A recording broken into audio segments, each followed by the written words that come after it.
Indian திரைப்படத்தில் காஜல் அகர்வால் அவர்களை பற்றி தான் பேசப் போகிறோம். அதாவது காஜல் அகர்வால் அவர்கள் இந்தியன் 2ல இருக்காங்க அப்படின்னு சொல்லி நாம் எல்லாருமே வந்து எதிர்பார்த்தோம். ஆனால் அதுதான் கிடையாது. இந்தியன் 2 திரைப்படத்தில் காஜல் அகர்வால் அவர்களோட போர்ஷனே வந்து இல்லாமல் கட் பண்ணிட்டாங்க.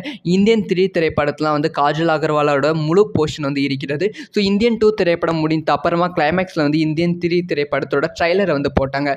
இந்தியன் 3 ட்ரைலரை வந்து பார்த்த ரசிகர்கள் செமையாக வந்து வியந்து போயிட்டாங்க அப்படின்னு தான் சொல்ல வேண்டும். ஏன்னா வந்து இந்தியன் 3ல வந்து காஜல் அகர்வால் அவர்களோட போர்ஷன் வந்து இந்தியன் 2 ட்ரைலரில் வந்து காமிச்சிருக்காங்க. கிளைமேக்ஸ் ட்ரைலரில் வந்து காமிச்சிருக்காங்க. ஸோ அந்த ட்ரைலரில் வந்து காஜல் அகர்வால் அவர்கள் வந்து கமல்ஹாசன் கூட நடிக்கும் ஒரு ஹீரோயினாக வந்து காமிச்சிருக்காங்க. 2 பேரும் வந்து ஃபைட் பண்ணுற மாதிரிலாம் வந்து சில காட்சிகள் வந்து இருக்கிறது. ஸோ வந்து கமல்ஹாசனுக்கு ஹீரோயினாக மட்டும் அந்த திரைப்படத்தில் இல்லாமல் ஒரு வீர மங்கையா வெள்ளையர்களை எதிர்த்து போராடும் ஒரு காஜல் அகர்வாலாக தான் வந்து காமிச்சிருக்காங்க.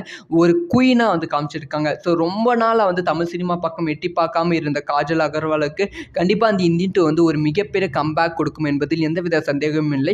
இந்தியன் 2வை விட வந்து இந்தியன் 3க்கு இப்போ ரசிகர்கள் மத்தியில் வேற லெவல் எதிர்பார்ப்பு அதிகரித்து விட்டது. ஏன்னா வந்து இந்தியன் 3யோட ட்ரைலரை பார்த்த ரசிகர்கள் வியந்து விட்டாங்க. அதனாலே வந்து இந்தியன் 3 எப்படா வரும் அப்படின்னு சொல்லி வெயிட் பண்ணிட்டு இருக்காங்க. ஒருவேளை வந்து இந்தியன் 3 வந்து அவங்க எதிர்பார்த்த மாதிரி மிகப்பெரிய வசூல் வேட்டை அடைந்து விட்டால் காஜல் அகர்வால் அவர்களுக்கு மிகப்பெரிய கம்பேக்காக இருக்கும். அதே சமயம் காஜல் அகர்வால் அவர்களுக்கு இன்னும் வந்து நிறைய திரைப்படங்கள் புக்காக வாய்ப்புகள் இருக்கு. ஸோ இதை பற்றி உங்களோட ஒப்பீனியன் என்ன?